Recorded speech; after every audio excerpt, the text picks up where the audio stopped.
นามัตถุรัตนตยัสสะขอนอบน้อมแด่พระรัตนตรัยด้วยเสียงเก้าเจริญสุขเจริญพรญาติธรรมสุขุสุคนมื้อนี้ก็วันที่23เดือน8ปี2026ก็ยังพอมีเวลาเนาะที่จะได้ร่วมกันสนทนาปราศัยธรรมะ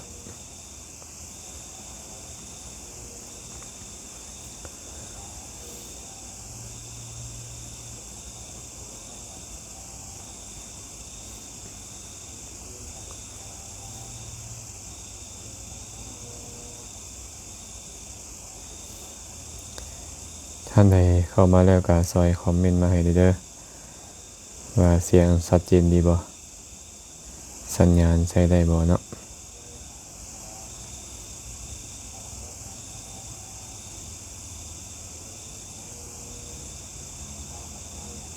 ฟังอยู่ใส่กันแด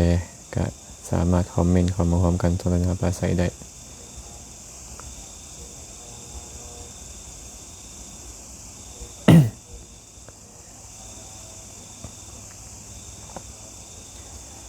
พระดาวใสทิตญาโนสาธุเดออนุโมทนาบุญนำ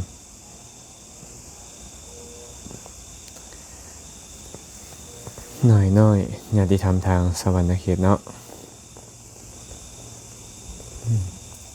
ผู้ใดเข้ามาแล้วก็อย่าลืมแชร์ต่อไปเป็นธรรมทานนำเสียงน่าจะพอได้ยินคันผู้ใดเข้ามาแล้วใส่คอมเมนต์มาได้ว่าได้ยินหรือบ่ฟังอยู่ใส่กันแด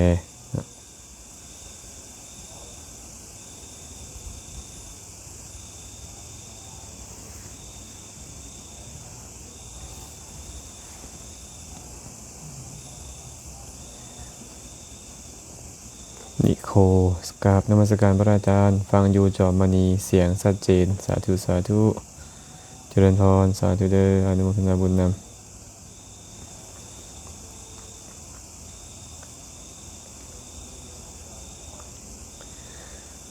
ชัยการยางสวรรณเขตสาธุสาธุเจริญพรอนุโมทนาบุญเดอ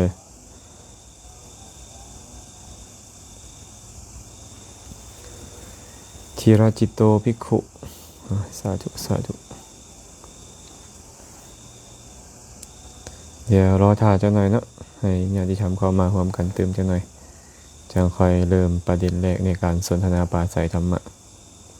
น่าจะพอได้ยินเนาะ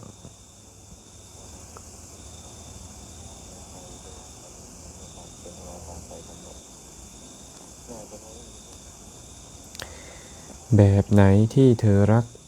น้อมกราบพระอาจารย์สาธุขาน้อยฟังทุกมือเด้อเสียงสัตว์ดีขาน้อยสาธุเด้ออนุโมทนาบุญนำจะเริ่มเด้อผู้ใดเข้ามาแล้วก็แชร์ไปเป็นธรรมทานนำเนาะมีคำถามอันใดที่คิดว่าจะนำมาเป็นประเด็นสนทนาปราศัยกันได้ก็คอมเมนต์เข้ามาพร้อมกันสนทนาไม่ออกอีสุรินทองกราบสาธุพระอาจารย์สาธุเด้อขีเพชรชมพูสาธุสาธุเจริญพรอนุโมทนาบุญนำจานลายได้ยินดีอาจารย์ฟังอยู่นางงมเก่าสาธุอนุโมทนาบุญนำเด้อ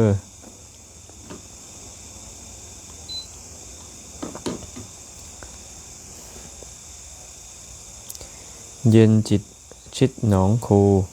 กราบสาธุสาธุเจ้าค่ะเจริญพรสาธุด้วยกี้ศรีสุวงศ์สาธุเดี๋ยวรอถ้าเวลาอีกหน่อยหนึ่งนะ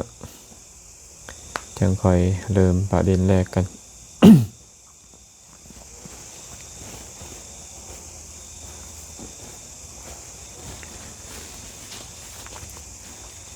เกี้ยงก้อนสินไซสนะสาธุสาธุเจริญพรเด้ออนุโมทนาบุญนำทานที่เข้ามาแล้ว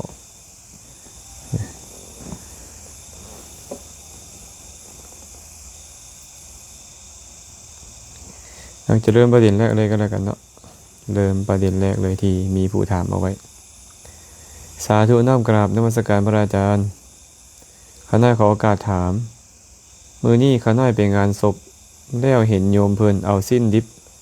ให้พระแล้วพระเพิ่นก็รับเอาสิ้นดิบถามว่าพระมีอาบัติบ่ขาน้อย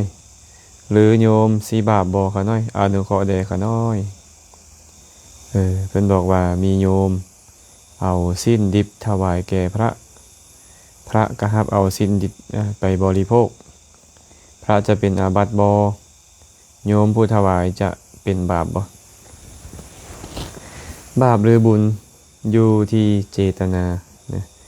ถ้าหากว่าโยมคนนั้นบ่ได้ฮู้ว่าพระหับสิ้นดิบมันผิดฮู้แต่ว่าอยากถวายเพิ่น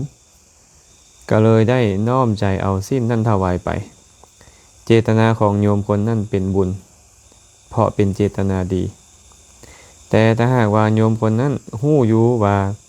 การนำของดิบไปถวายแก่พระเจ้าประสงค์เป็นการบ่สมควรเพราะพระเจ้าประสงค์รับของดิบบ่ได้ไปบริโภคของดิบบ่ได้แต่ก็บ่ได้เอื้อเฟื้อในกรณีนั้นจะมีโทษเนาะในกรณีนั้นจะมีโทษแต่ทีนี้เฮามาเว้าประเด็นของพระบัดนี้พระรับของดิบได้บ่ถ้าหากว่าพระนี่นะมีความประสงค์จะบริโภคแล้วรับของดิบนั่นไปเป็นอาบัติทุกกฎเนาะภายหลังจะเฮ็ดให้สุกแล้วจึงบริโภคก็ตามก็ชื่อว่าเป็นอาบัติแล้วชื่อว่าเป็นอาบัติแล้วเพราะฉะนั้นพระนี่นะรับของดิบไปบริโภคบ่ได้เฮ็ดของดิบให้สุกบริโภคบ่ได้รับผักหมากไม้ดิบนี่บ่เป็นอาบัติเด้แต่เฮ็ดหมากไม้เฮ็ดผักให้สุกด้วยตนเองเป็นอาบัติเนาะมีข้อห้ามในพระวินัยปิฎกห้ามเอาไว้ฉะนั้นจึงบ่สมควรพระจึงบ่สมควรในการรับของดิบแต่ในกรณีที่พระใส่ใจว่าจะเอาของดิบนี้ไปให้จัวหรือว่าไปให้พ่อให้แม่ได้รับเอาไว้อันนี้บ่ผิดอันนี้บ่ผิด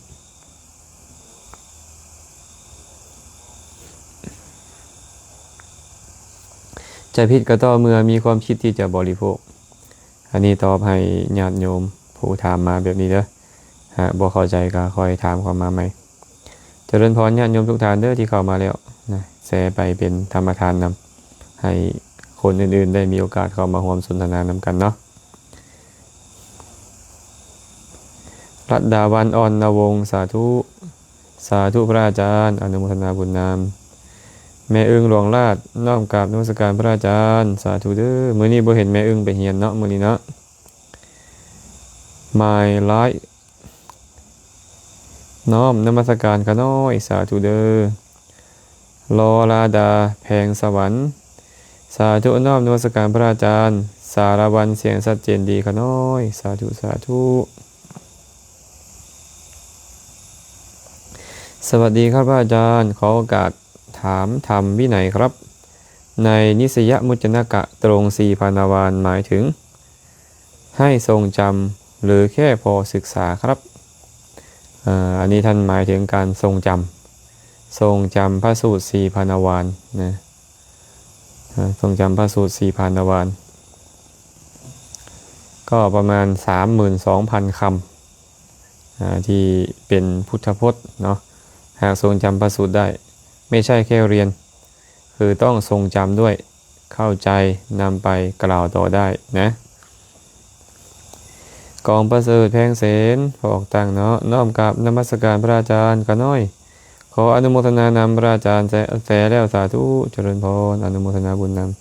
ำนงคารพรหมจันทร์กราบนมัสการพระอาจารย์ขออนุโมทนาบุญนำเด้อสาธุอนุโมทนาบุญนำทุกคนเช่นกันเนาะนาดีใส่อย่าเลิศโดยสาธุขออนุโมทนาบุญนำเด้อก็น้อยสาธุเด้อไม่ออกบีคำใสธรรมวงศาในคำใสเนาะสมบูรณ์สิริพรสาธุชีวิตบ่แน่นอนอนุโมทนาบุญนำแม่ท้องใบศรีวิไลสาธุแม่ตู้ใบกำลังรับฟังอยู่สาธุเด้ออนุโมทนาบุญนำเด้ออย่าลืมเด้อผู้ใดเข้ามาแล้วกาแฟไปเป็นธรรมทานมีคำถามอันใดก็คอมเมนต์มาร่วมกันสนทนาบุญหาปลื้มใจน้อมกราบสาธุค่ะแชร์ให้ทุกครั้งเจ้าค่ะสาธุ เวียงคำอุตสาขออนุโมทนาบุญนำอาจารย์ที่ให้ธรรมะเป็นทานสาธุเด้อแม่เวียงคำเนี่ยที่ทำทันบรรหารเนาะหอมจันวิไรน้อมกราบสาธุเจริญพรจรจันทาสาธุไสยสิทธิ์มั่นวงศาสาธุน้อมกราบนมัสการพระอาจารย์อนุโมทนาบุญนำมาต่ออีกคำถามหนึ่งเป็นคำถามที่เพิ่นถามมาไม่ออกขอถามอีกแดไม่ออกเกิดวันอาทิตย์เฮ็ดบุญกับคนบ่ขึ้นแต่มักซอยคนอื่นบุญนั่นจะกลับมาหาเฮาบ่เพิ่นบอกว่าเพิ่นเกิดวันอาทิตย์เฮ็ดบุญกับคนบ่ขึ้นแต่มักซอยคนอื่นบุญจะกลับมาหาเฮาบ่ไอ้คำว่าเฮ็ดบุญบ่ขึ้นเนี่ยหมายถึงอีหยังแดหมายถึงว่าเฮ็ดดีกับเขาบันไดเฮ็ดดีกับคนอื่นบันไดคนอื่นก็บ่เห็นคุณงามความดีบ่หรือว่าแนวใดถ้าหากในกรณีนั้นก็มีเหตุอยู่2ประการ1เหตุจากตัวเฮาเองที่เฮ็ดมาในอดีต2เหตุจากตัวบุคคลนั้นเหตุจากตัวเฮาเองที่เฮ็ดมาในอดีตก็คือเฮามักเฮ็ดผิดศีลข้อกาเมมาในอดีตเมื่อเฮาเฮ็ดผิดศีลข้อกาเมมาในอดีตผิดศีลข้อกาเมนี่นะหากเฮาล่วงละเมิดมันได้โอกาสส่งผลก็จะเป็นเหตุให้เฮาเข้าถึงอบายทุกขติวินิบาตนรกได้แต่หากเฮามาเกิดเป็นมนุษย์โทษของการผิดศีลข้อกาเมนั้นก็ยังจะเฮ็ดให้เฮาเนี่ยเป็นที่เกลียดชังของคนอื่นมีศัตรูหลายไผก็ชังไผก็บ่มักคนที่มักผิดศีลข้อกาเมตกนรกแล้วบ่พอเนาะมาเกิดเป็นมนุษย์แล้วก็ยังมีแต่คนชังผู้ใดก็บ่มักผู้ใดก็ชังเห็นแล้วเขาก็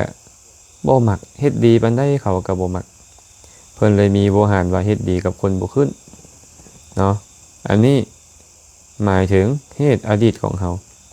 เจ้าจะเกิดวันอาทิตย์วันจันทร์วันอังคารวันพุธบ่ได้สำคัญที่ว่าอกุศลมันส่งผลเจ้าในขณะนั้นทีนี้เหตุของคนอื่นบัดเนี่ยเฮาไปเฮ็ดดีกับคนอื่นน่ะเฮ็ดดีปานใดก็ตามแต่อัตยาศัยของเขาหั่นน่ะเขาเป็นคนอกตัญญู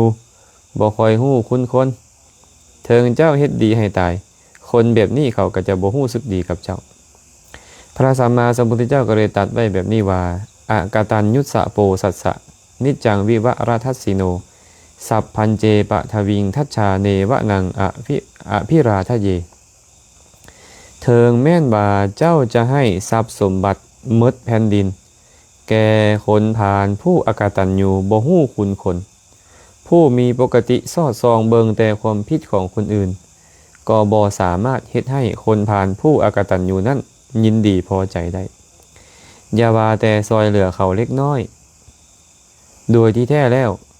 ให้ทรัพย์สมบัติทางแผ่นดินแก่คนผ่านผู้อกตัญญูนั้นคนผ่านนั้นก็จะบ่เบิงเห็นคุณงามความดีของเจ้าเขาจะเบิงเห็นแต่โทษของเจ้าและเขาจะบ่ฮู้จักกตัญญูต่อเจ้าคนผ่านเป็นแบบนี้เนาะเฮ็ดดีกับเขา100ครั้งพันครั้งเขาบ่เบิงดอกเขาจะเบิงตอนที่เจ้าเฮ็ดผิดพลาดแม่ครั้งเดียวเท่านั้นนี่เป็นอุปนิสัยของคนผ่านฉะนั้นหากเขาไปเฮ็ดดีกับคนแบบนี้เฮ็ดดีปานใดก็เฮ็ดดีบ่ขึ้นโทษอยู่ที่เขาบ่แม่นอยู่ที่เฮาเนาะแต่ถามว่าเจ้าได้เฮ็ดดีไปแล้วได้ให้ทานได้แบ่งปันได้ช่วยเหลือเกื้อกูลไปแล้วบุญจะเกิดขึ้นกับไผแน่นอนบุญเกิดขึ้นกับเจ้าตั้งแต่ตอนที่เจ้าเฮ็ดไปแล้วมันจะส่งผลแบบใดล่ะมันก็ส่งผลอันเป็นสุขให้เกิดขึ้นกับเจ้าในอนาคตคนที่เจ้าไปช่วยเหลือเกื้อกูลเฮ็ดดีนำนั้นเขาจะคิดแนวใดเขาจะเฮ็ดแนวใดบ่ได้เป็นผลอีหยังต่อบุญที่เจ้าเฮ็ดเลยแต่ถ้าหากเจ้าช่วยเหลือเขาแล้วเขาเฮ็ดบ่ดีกับเจ้ากลับตามค่อยน้อยใจทวงบุญคุณหรือ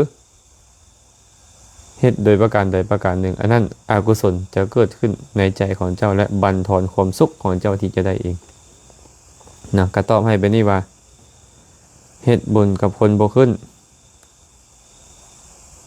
ก็เกิดมาจากเหตุ2ประการนี้และ บุญสำเร็จแก่เฮาบ่บุญชื่อว่าสำเร็จแก่เฮาแล้วขอถามแด่คนยืมเงินเฮาไปแล้วบ่คืนถ้าเฮาทานเลย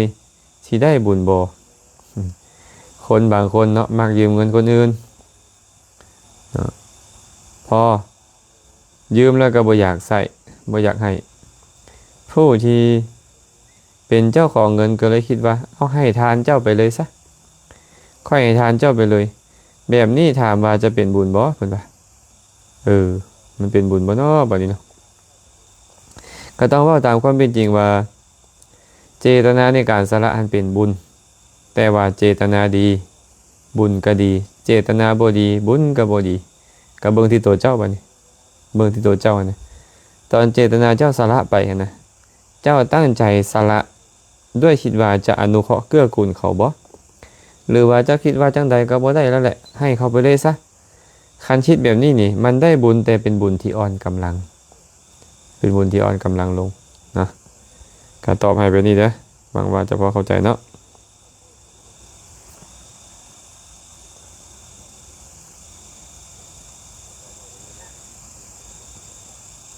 มาต่อกราบนมัสการพระอาจารย์สาธุเจริญพรเด้อทับตาแก้วน้อมกราบสาธุเจ้าค่ะจันสุดาจันทามีนาวงศ์น้อมกราบนมัสการพระอาจารย์แสเป็นธรรมทานแล้วสาธุอัมมาลาบุตตวงศ์สาธุเด้อ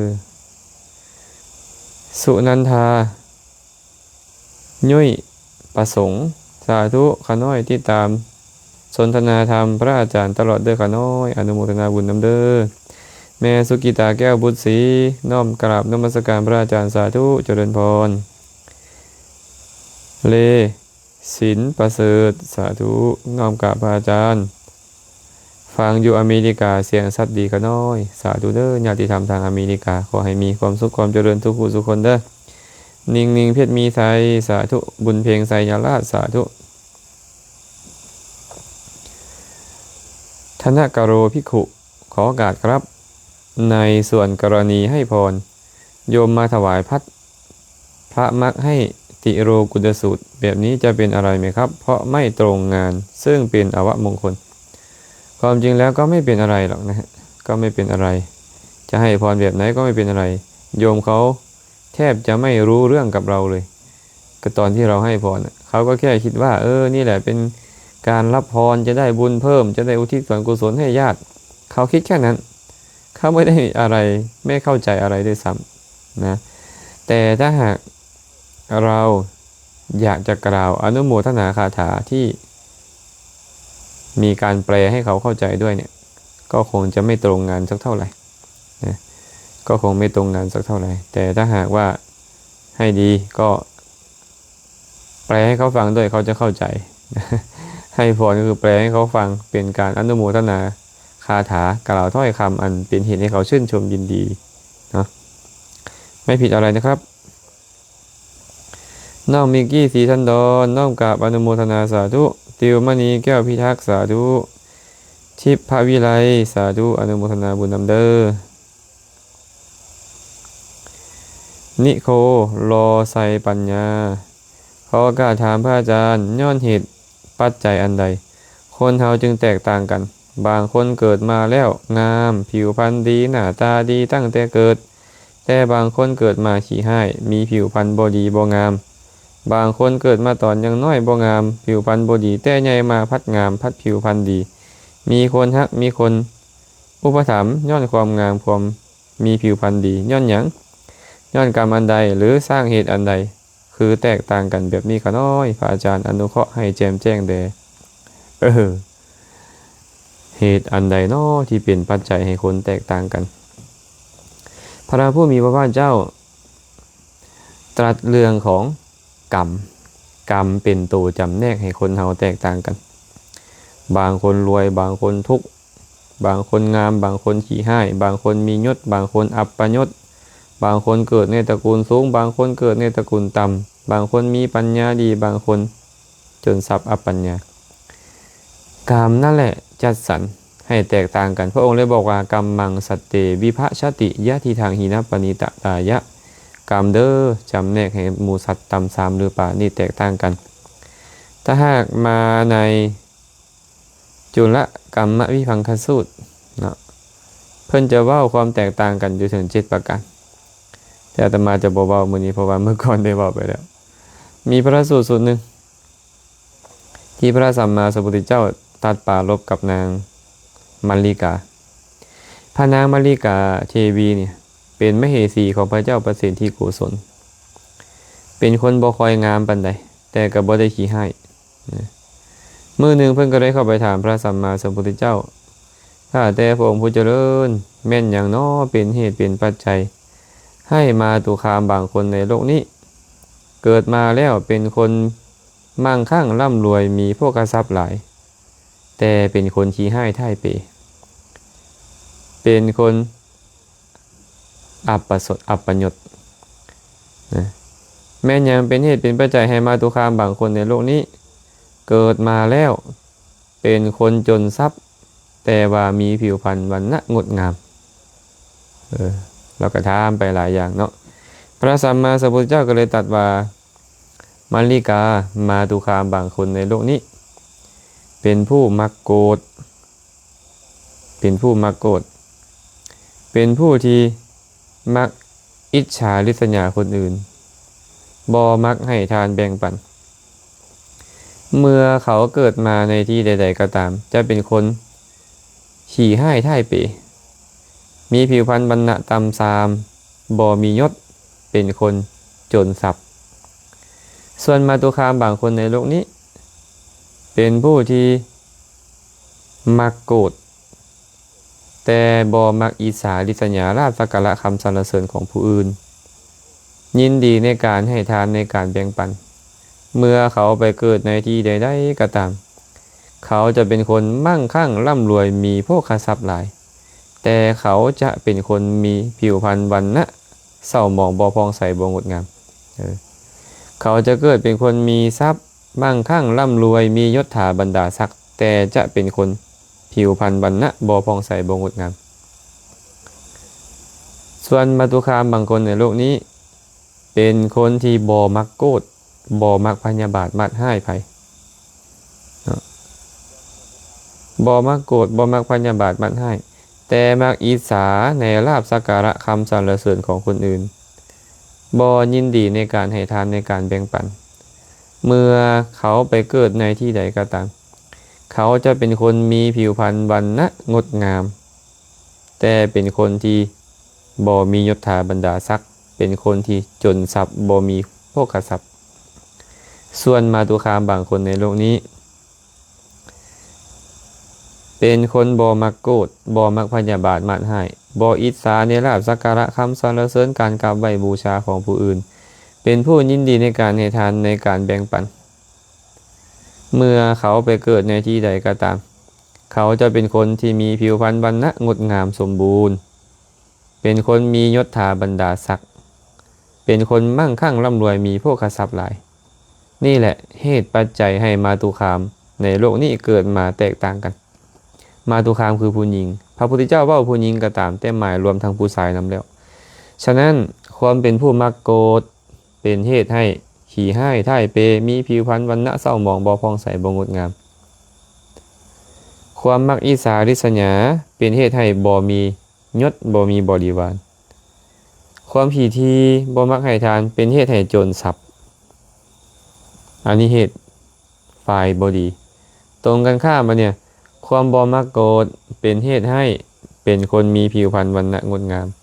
ความบ่มักอิจฉาริษยาในลาภสักการะคำสรรเสริญการกราบไหว้บูชาของคนอื่นเป็นเหตุให้มียศถาบรรดาศักดิ์ความบ่ขี้ที่เป็นเหตุให้มีทรัพย์สมบัติหลายอันนี้เหตุที่ให้แตกต่างกันเว้ารวมๆก็คือบุญเนาะบุญนั่นแหละเหตุให้คนมีความสุขมีความเจริญมีผิวพรรณวรรณะงดงามแต่บุญประเภทใดแค่นั้นเองนะนี่เหตุให้คนเฮาแตกต่างกันถ้าในจุลกรรมวิภังคสูตรเพิ่นก็เว้าถึง7ประการเนาะอันนี้อาตมาบ่ได้ยกมาเว้าเนาะก็มีแต่เว้าพอประมาณหวังว่าทุกคนจะพอเข้าใจอย่าลืมเด้อผู้ใดเข้ามาแล้วก็ซอยแชร์ไปเป็นธรรมทาน ทานเองก็ได้บุญคนอื่นก็ได้ฟังธรรมเนาะแล้วก็มีคำถามมันใดก็คอมเมนต์เข้ามาพร้อมกันสนทนาเครือคำพิมพ์มาสอนน้อมกับอนุโมทนาสาธุเจริญพรสุดใจสุดทวีไลกราบสาธุพระอาจารย์ข้าน้อยขอถามเมื่อคืนนี้ข้าน้อยฝันว่ามีผู้หญิงคนหนึ่งเอาน้ำมนต์อยู่วัดมาหดหัวข้าน้อยแล้วพญาติที่ข้าน้อยเป็นอยู่เศร้าเจ็บแต่ผู้หญิงคนนั้นพัดกลายเป็นผีมาบีบคอข้าน้อยจากถามอาจารย์ว่ามันสิเกิดเรื่องบ่ดีกับข้าน้อยบ่ ตอบว่าบ่ฮู้เด้อ เอาตอบตามความเป็นจริงไปนี่เลยเนาะตอบว่าบ่ฮู้แต่ว่าเหตุของความฝันมันมีหลายเหตุอาตมาเว้าประจำเลยเทพนิมิตจิตสังหรณ์ใจอาวรณ์ธาตุกำเริบเทพนิมิตก็หมายถึงเทวดามาดลใจพวกมนุษย์มาดลใจอยากให้ฮู้เรื่องราวใดเรื่องราวหนึ่งบางเทื่อมันมาตัวบางเทื่อก็มาเฮ็ดให้ฮู้เหตุใดเหตุหนึ่งแท้อันนี้เป็นจริงก็ได้บ่เป็นจริงก็ได้จิตสังหรณ์หรืออีกชื่อหนึ่งว่าปุพพนิมิตจะมีเรื่องราวใดเรื่องราวหนึ่งเกิดขึ้นในอนาคตอันใกล้นี้ก็เลยฝันอันนี้มีโอกาสเป็นจริงใจอาวรณ์ใจอาวรณ์ก็คือสิ่งใดสิ่งหนึ่งก็ตามเราเคยเห็นเราเคยได้ยินได้ฟังเราเคยได้กินเราเคยรับรู้มาเป็นต้นแล้วได้เวลาได้วาระโอกาสมันก็เก็บเอามาฝันอันนี้บ่เป็นจริงกันเนี่ยเราอาจจะเคยเบิ่งหนังผีบ่เห็นครูบาอาจารย์เฮ็ดน้ำมนต์พ่นน้ำหมากเอียงเป็นต้นเลยมันก็เก็บเข้ามาคิดอัตโนมัติของมันแล้วก็ฝันเพราะว่าเรานอนแบบบ่มีสติธาตุกำเริบบ่เนี่ยสภาพร่างกายของเรานี่มันกำเริบมันบ่ปกติมันก็เลยเป็นปัจจัยให้เราฝันได้เนาะเพราะฉะนั้นความฝันก็คือความฝันมันบ่แม่นความจริงเราบ่ต้องไปใส่ใจอีหยังกับความฝันหลายความฝันบ่แม่นความจริงความจริงบ่แม่นความฝันมันฝันก็ฝันไปฮู้มันแล้วว่ามันบ่เที่ยงเป็นทุกข์เป็นอนัตตาจบสำหรับเราบ่ต้องไปคิดอย่างไรเด้อบ่ต้องไปคิดอย่างไรดอกคำพรคำชมพูสาธุนำโชคใส่วงศาสาธุเด้อทามป้องเวียงคำว่ะกราบนมัสการพระอาจารย์ฟังอยู่ปากเสียงแจ้งดีสาธุเจริญพรเด้อญาติธรรมปากเสขอให้มีความสุขกันสุขคนดอกเตอร์คำไพจิตรราชน้อมกราบนมัสการพระอาจารย์สาธุนำเด้อจันทราสมศักดิ์สาธุวิไลสอนเทินดวงศรีไม่ออกเลยเนาะกราบนมัสการพระอาจารย์ข้าน้อยขออนุโมทนาบุญนำสาธุเจริญพรเด้ออนุโมทนาบุญนำเส้นกันลาน้อยพันจันหอมทิพสมสนิทอุทัยทองรอดสาธุข้าเจริญพรเด้อฟองสมุทรแก้วมณีวงศ์สาธุน้อมกราบนมัสการพระอาจารย์เจริญพรเด้อมีออกดีสมจิตแก้วมณีทองสาธุขออนุโมทนาบุญนำด้วยสาธุคำผิวใสสุเทพโยมแม่แชร์เป็นธรรมทานแล้วเด้อสาธุเด้อญาติธรรมทางเชียงขวางเนาะสายน้ำวิรุณกราบนมัสการพระอาจารย์แซมโยมฟังจากประเทศไทยค่าสาธุเวียงคำแก้วมณีเพชรแก้วมาลาวงน้อมกราบนมัสการพระอาจารย์เชิดชัยศรีคำนวณกราบสาธุอนุโมทนากราบนมัสการครับแม่กองคำแก้วคำพันสาธุแม่กองคำฟังอยู่เด้อขน้อยสาธุเด้อพุทธนันน้อมกราบสาธุค่ะเพชรสมัยดาวงน้อมกราบนมัสการพระอาจารย์นวลมณีบุญมีสาธุเจริญพรญาติธรรมทุกท่านเลยเนาะที่เข้ามาแล้วมาเบิ่งอีกคำถามหนึ่งน้อมกราบพระอาจารย์ข้าน้อยอยากรู้ว่าการบวงสรวงก็มีในศาสนาพุทธบ่เพิ่นถามว่าการบวงสรวงนี่นะมีในศาสนาพุทธบ่เนาะข้าน้อยเห็นมีการบวงสรวงเทวดาฟ้าแทนนาคยักษ์คนทันมีในศาสนาพุทธบ่เนาะคำว่าศาสนาพุทธนี่เอาแบบใดล่ะเอาแบบใดถ้าหากว่าโดยตรงก็บ่มีแต่ถ้าหากว่าเฮ็ดมันผิดข้อใดบ่ก็ต้องไปเบิ่งตามนั้นเนาะบวงสรวงอีหยังบวงสรวงเฮ็ดหยังบวงสรวงเพื่อประโยชน์อันใด การบูชาบวงสรวงเป็นชื่ออันเดียวกันคือน้อมนำสักการะไปมอบถวายแก่ผู้ใดผู้หนึ่งเอิ้นว่าการบวงสรวงเนาะบูชาบวงสรวงการบูชาคือการนำของที่ของเฮาไปมอบให้กับผู้ที่มีคุณมีคุณยิ่งขึ้นบวงสรวงก็คือการจัดเฮ็ดให้ดียิ่งขึ้นฉะนั้นถ้าหากเฮ็ดนี่นะมันจะผิดหลักพุทธศาสนาบ่ก็ต้องเบิ่งว่าเฮ็ดแบบใดเนาะแต่ว่ามีบ่อันที่พอจะเข้ากันได้กับพุทธศาสนาพระสัมมาสัมพุทธเจ้าเพิ่นเคยจัดพระสูตรไว้หลายสูตรโดยเฉพาะแล้วก็ในอังคุตรนิกายปัญจการนิบาตพระองค์บอกว่าหากว่าบุคคลนี่นะยังสักการะเคารพนับถือบูชาเชิงเทวดาผู้ฮับพรีกรรมฮับเครื่องบูชาบวงสรวงนั้นด้วยทรัพย์สมบัติที่ตัวเองสร้างสมขึ้นด้วยหยาดเหงื่อแห่งกายอาบเหงื่อต่างน้ำใดมาโดยธรรมโดยชอบธรรมนั้นตลอดการเพียงใดเทวดาผู้ที่ฮับพรีกรรมนั้นยอมประพฤติตอบเขาด้วยใจอันงามว่าขอบุรุษนี้จงเป็นผู้มีอายุยืนรักษาชีวิตอยู่ดนเถิดเขายอมประสบแต่ความเจริญโดยส่วนเดียวบ่มีความเสื่อมเลยอันนี้พระสูตรนี้ว่าไว้แบบนี้พระพุทธเจ้าบอกว่าหากบุคคลสักการะเคารพนับถือบูชาเสริงเทวดาผู้ฮับพลีกรรมฮับการบูชาบวงสรวงนั้นเทวดาก็ยอมมีใจอันดีงามตอบเขาประพฤติตอบเขาด้วยใจอันงามเขาจะมีแต่ความสุขความเจริญโดยส่วนเดียวบ่มีความเสื่อมขึ้นมาอยู่ในวัชชีพุทธสูตรเนาะแล้วก็มีอีกหลายสูตรที่พระพุทธเจ้าตรัสไว้นะว่าหากว่าเจ้าวัชชียังสักการะเคารพนับถือบูชาตามมอบเครื่องพลีกรรมแก่เจดียสถานที่มีอยู่ภายในและภายนอกตลอดการเพียงใดเจ้าวัชชีหวังแต่ความเจริญโดยส่วนเดียวบ่มีความเสื่อมเลยตลอดการเพียงนั้นหากเจ้าวัชชีนี่นะยังนำเครื่องเส้นไหว้เครื่องสักการะบูชาบวงสรวงนี่ไปสักการะบูชาบวงสรวงเทวดาที่อยู่ประจำเจดีย์สถานที่นั้นอยู่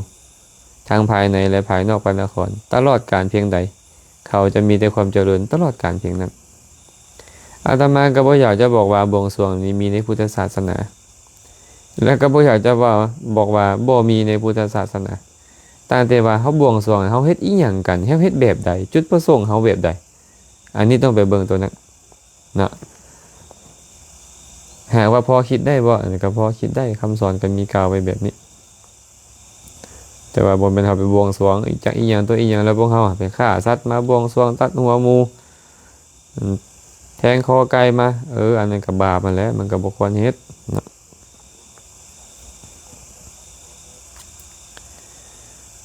พระพุทธเจ้าก็บอกอยู่เนาะว่าผู้ใดเห็นว่าการ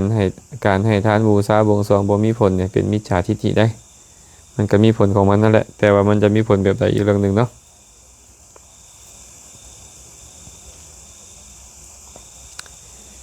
หมู่น้อยปากริมน้อมกราบนมัสการเจ้าข้าพระอาจารย์น้อมอนุโมทนาเจ้าข้าสาธุด้วย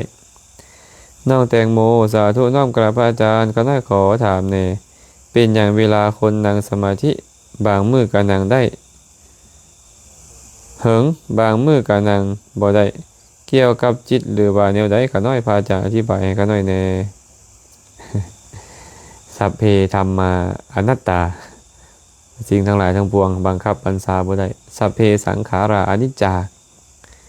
สังขารทั้งหลายมันบ่เที่ยงบังคับบัญชาบ่ได้มันก็เป็นของมันแบบนั้นแหละเนาะมันก็เป็นของมันแบบนั้นมื้อใดก็ตามได้สัปปายะธรรมมันก็นั่งได้ดีบางเทื่อได้อาหารสัปปายะอาหารที่กับร่างกายก็นั่งสมาธิได้ดีบางเทื่อได้อุตุสัปปายะอากาศพร้อมอากาศดีก็นั่งได้ดีบางเทื่อจิตใจมันสงบดีมันก็นั่งได้ดีเนาะ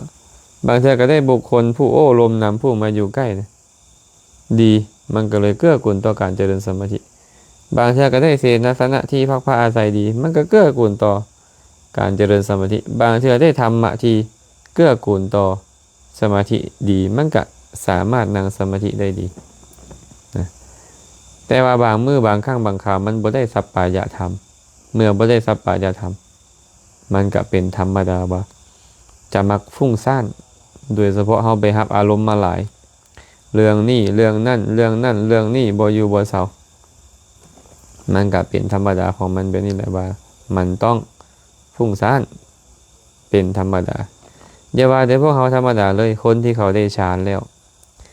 บางครั้งบางคราวเขาไปเสพอารมณ์หลายไปฟังเรื่องโน่นนี่นั่นมาหลายไปเบิ่งนี่โน่นนั่นมาหลาย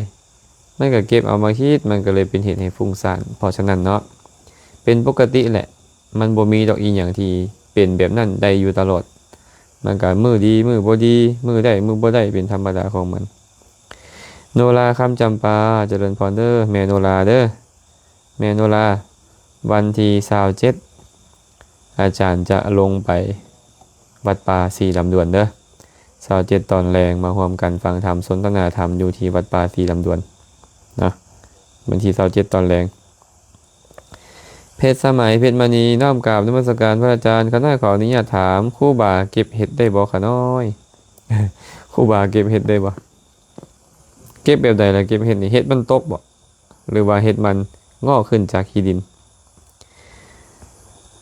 พระสงฆ์องค์ข้าเจ้านี่เนี่ยพระสัมมาสัมพุทธเจ้าบัญญัติห้ามสิกขาบทเอาไว้ภูตะคามะปาตพยตายาปาจิตติยังเป็นอาบัติปาจิตติเพราะภาคภูตะคามคำว่าภูตะคามนี่เป็นพืช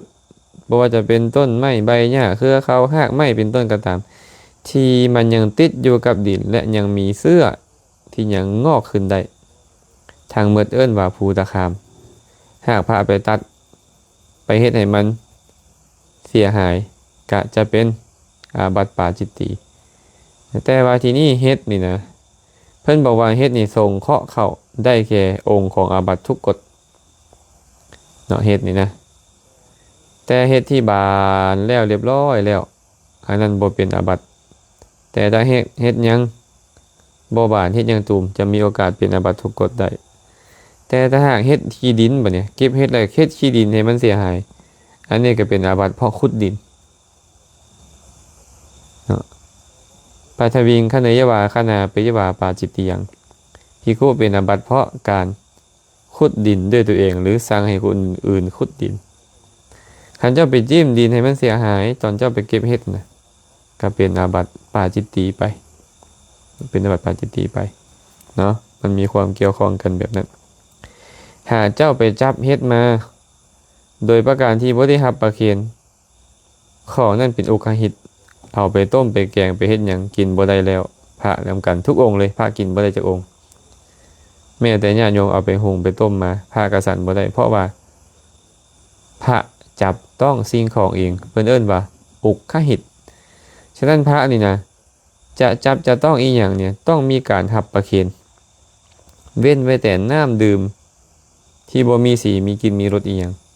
บ่มีสีบ่มีกลิ่นบ่มีรสชาติน้ำดื่มอย่างเช่นน้ำดื่มกาหัวเสื้อบ่น้ำดื่มต่างๆนี่นะอันนี้สามารถจับได้นอกนั้นจับเองบ่ได้ต้องมีการประเคนเนาะต่อไปเป็นนี่เด้อนางสมวิไลคุณวิชิตญาติธรรมทางเมืองเก่าจำปาสักเนาะมนกราบสาธุอาจารย์สาธุปาสิทธิ์น้ำดื่มรุ่งเจริญน้อมกราบนมัสการพระอาจารย์แซมสาธุเด้อขอให้มีความสุขความเจริญกันทั่วหน้าเด้อแม่บุญมีบัวลำพันธ์โตโน่พงสวรรค์น้อมนมัสการพระอาจารย์สมจิตศรีสมุทรเวียงไซ BPV สักกราบสาธุเจริญพรแม่ดำมณีคำน้อมกราบนมัสการพระอาจารย์เขาได้ฟังอยู่เมืองหินบูนขน้อยเจริญพรเด้อแม่ดำเด้อพี่กุลพิมพ์ทาศักดิ์น้อมนมัสการพระอาจารย์แซมเขาได้รับฟังจากสวรรค์เสียงแจ้งดีสาธุ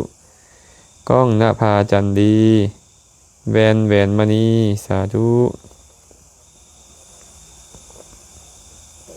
แม่จันสมรกราบนมัสการพระอาจารย์เขาได้ขอโอกาสถามนางสุชาดาเป็นน้องสาวของนางวิสาขาแมนบอขาน้อยข ขอความอนุเคราะห์อธิบายให้แหน่ขะน้อย สุชาดานี่มีหลายคนเนาะนางสุชาดานี่หากว่านางสุชาดาผู้ถวายเข้ามัทุปาญาตแก่พระพุทธเจ้าบ่แม่นน้องของนางวิสาขาได้เป็นคนละสุชาดาเนาะสุชาดานางน้องของนางวิสาขาก็ต่างหากเนาะคนละคนกันเด้อแม่จันสมรเด้อคนละคนกันบ่เป็นคนเดียวกัน ที่เราถวายเข้ามัทุปาญาตให้แก่พระพุทธเจ้าก่อนจะตรัสรู้เป็นแม่ของพระยาสากุลบุตรผู้นั้นนะจับใจใส่สนะน้อมกราบพระอาจารย์สาธุนิรันดรกราบนมัสการพระอาจารย์สาธุแป้งโยงน้อมกราบนมัสการพระอาจารย์สาธุอนุโมทนาบุญขน้อยสาธุเด้อ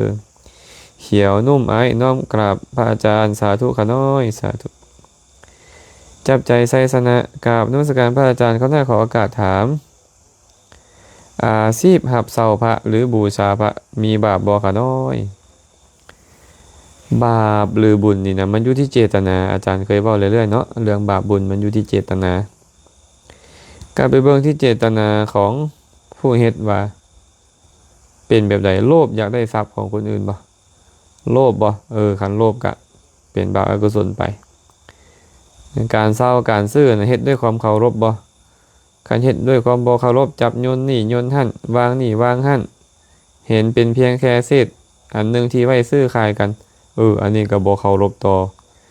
เจดีย์เพราะว่าพระพุทธรูปเป็นเจดีย์อย่างหนึ่งเป็นอุเทสิกะเจดีย์เฮ็ดเจาะจงพระสัมมาสัมพุทธเจ้า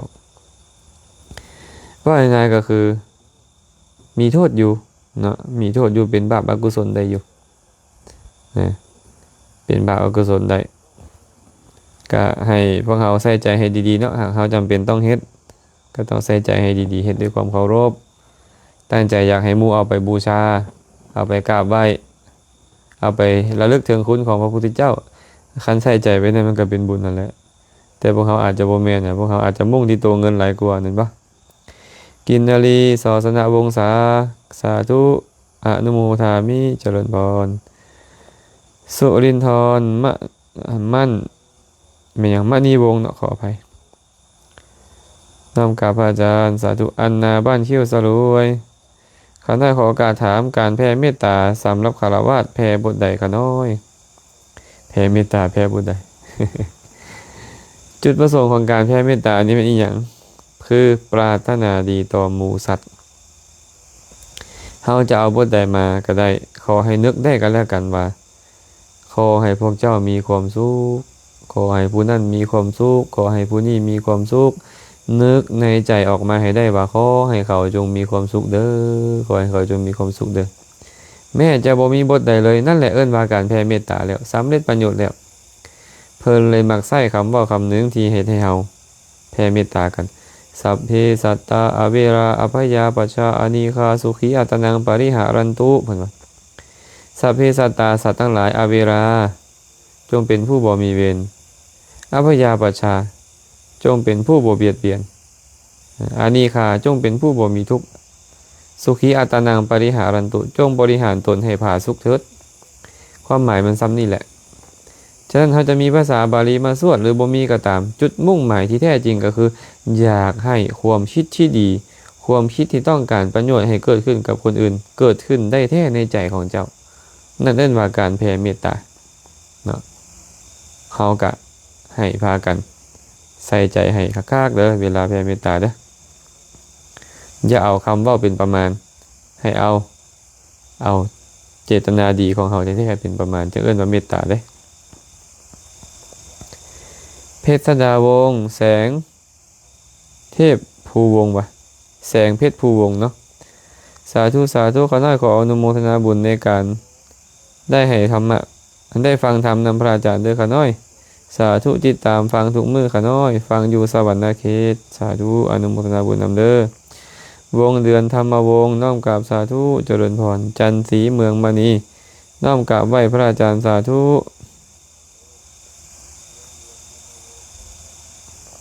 ไม้ทองพรหมจันทร์กราบนมัสการพระอาจารย์เขาได้ขอโอกาสถาม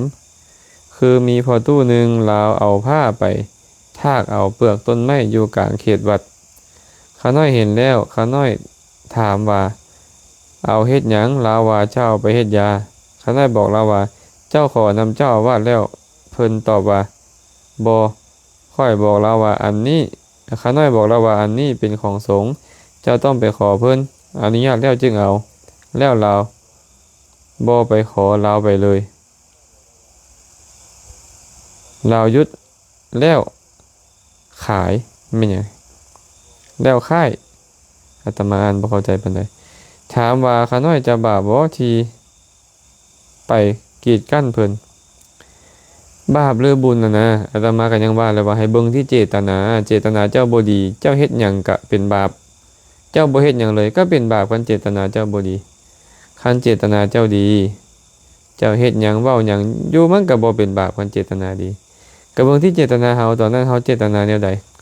เจตนาอยากขวางลาภสักการะเขาบ่หรือว่าเจตนาบ่อยากให้เขามีทุกข์เพราะการเอาของทรงไปคันเจตนาบ่อยากให้เขามีทุกข์เพราะอาการเอาของทรงไปเจตนานั่นก็เป็นบุญเนาะเจตนานั่นก็เป็นบุญถ้าเจตนาเจ้าอยากขวางเขาในการเอานี่นั่น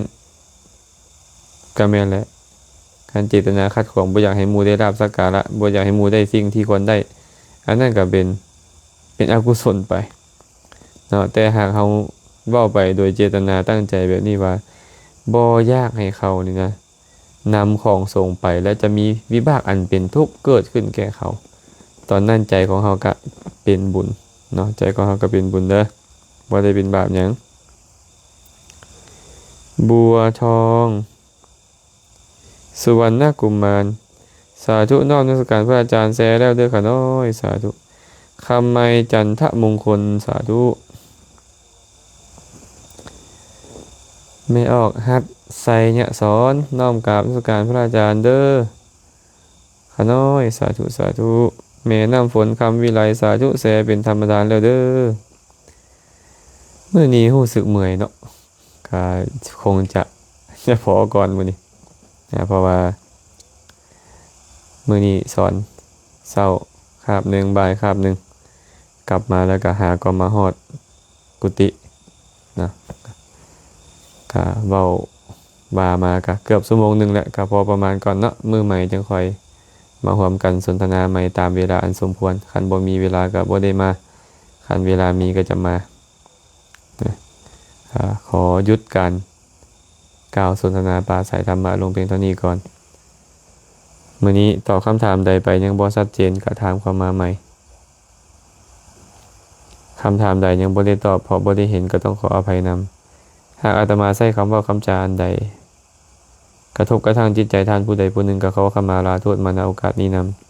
ำบุญใดกุศลใดที่ทุกคนทุกท่านเฮ็ดแล้วอาตมาก็ขออนุโมทนาสาธุการนำอาตมาเองได้เฮ็ดบุญกุศลอันใดอันหนึ่งตั้งแต่อดีตจนถึงปัจจุบันก็ขอแบ่งบุญกุศลทั้งหมดให้ทุกคนทุกท่านจงมีส่วนร่วมขอให้สรรพสัตว์ทั้งหลายจงมีส่วนร่วมในบุญนี้ขอให้สรรพสัตว์ทั้งหลายจงเป็นผู้มีความสุขโดยทั่วกันท้ายที่สุดแล้วก็ขอให้บุญกุศลนี้จงเป็นปัจจัยให้ทุกคนทุกท่านจงได้บรรลุถึงมรรคผลนิพพานในอนาคตการอันใกล้นี้โดยทั่วกันทุกท่านทุกคนเทอญ